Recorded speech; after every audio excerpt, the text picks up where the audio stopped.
Cyber ठगों द्वारा लगातार लोगों को अपनी ठगी का शिकार बनाया जा रहा है और ज़्यादातर इस साइबर ठगों की चपेट में आने वाले बुजुर्ग लोग ही हैं जिन्हें साइबर क्राइम के बारे में ज़्यादा जानकारी नहीं होती, तो वह इन लोगों की ठगी का शिकार हो जाते हैं। इसी के चलते एक बुजुर्ग पीड़ित के अकाउंट में तकरीबन 10 लाख की राशि इस साइबर ठगों द्वारा ठगी गई और ये बुजुर्ग अपने इंसाफ मांगने के लिए साइबर क्राइम का दरवाज़ा भी खटखटा रहे हैं। जिक्रयोग बात, इन बुजुर्ग पीड़ित का अकाउंट इंश्योरेंस बैंक में है और इसी अकाउंट से पैसे निकलकर इंश्योरेंस बैंक के ही खातों में जमा हुए हैं, जिनका साइबर सेल पता लगा रही है। इस पीड़ित बुजुर्ग द्वारा बैंक वालों से भी दरखास्त लगाई गई है और वह इस बुजुर्ग पीड़ित को कोई भी रास्ता नहीं दिखाई दे रही और ये शख्स पूरी तरह डिप्रेशन में है। जनसभा एक्सप्रेस टीवी के लिए लुधियाना से जसविंदर सिंह की रिपोर्ट। केस के बारे में आप मेरे से जानना चाहते हैं, उसके मैं थोड़ा सा ब्रीफ कर दूं। ऐसे ही जो हमारी हेल्प डेस्क पे परसों रात को एक व्यक्ति ने रिपोर्ट किया था कि उसके 9,91,000 रुपये के लगभग जो हैं वो उसके अकाउंट से डेबिट हुए हैं। तो तभी हमारे जो हेल्प डेस्क ऑफिसर हैं उन्होंने रिस्पॉन्ड करके इमीडिएट उसका जो बैंक के साथ उनको लिखा, तो उसका जो 3 लाख है वो इमीडिएट हम फ्रीज कराने में सक्सेस हुए।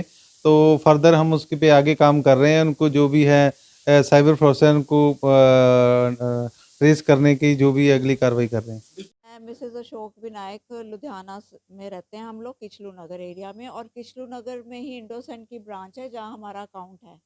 सर 19 को मेरे हस्बैंड ने खुद बैंक में जाके जो भी पैसों का काम था डिपॉजिट करवाए हैं और 22 तारीख की शाम को संडे को 7 बजे के बाद मतलब विद इन 5 to 10 मिनट सारा पैसा हमारा निकल गया। और इमीडिएट मैंने अपने हस्बैंड को बताया, इन्होंने चेक किया और इन्होंने भी उसको बोला कि हाँ ये तो हमारे साथ मतलब ठगी ठोरी होगी।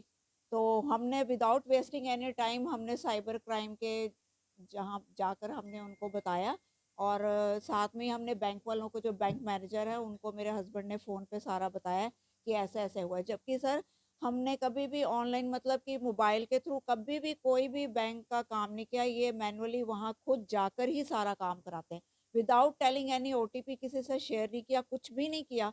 तो भी हमारे साथ ये एक नए तरीके का ही ये ठगी ठोरी हमारे साथ हुई है। हम बहुत ज़्यादा परेशान है और बाय हुक और क्रिक हमें हमारा पैसा मिलना चाहिए। हम सीनियर सिटीजन इंडोसेंट बैंक में है जी, किचलू नगर। अराउंड अबाउट 10 हमने 19 को डिपॉजिट किए थे जी और 22 की शाम को ये सारा पैसा निकल गया विद इन 5 to 10 मिनट्स। हाँ जी, हाँ जी, कुछ तो इंडोसेंट की ब्रांचेस ही हैं जिनमें गया और एक शायद कैनरा बैंक में गया। वो मेरे हस्बैंड को 2 कैनरा बैंक्स में हुई हैं।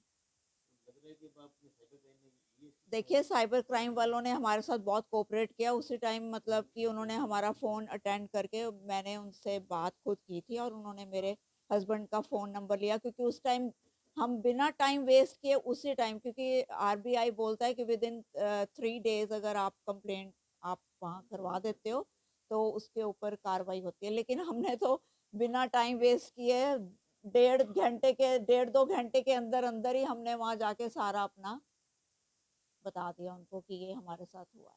तो अब हमारी यही रिक्वेस्ट है बैंक वालों से, देखिए हमें हमारा पैसा मिलना चाहिए। हम सीनियर सिटीज़न हैं, हमारा कोई और सोर्स ऑफ इनकम नहीं है और ये हमारी मेहनत की कमाई है और आई होप कि हमारे साथ वो कोऑपरेट करेंगे। नहीं तो हमें तो जैसे भी होगा, हमें आगे जो भी करना पड़ेगा कार्रवाई हम करेंगे, लेकिन हमें हमारे पैसा मिलना चाहिए।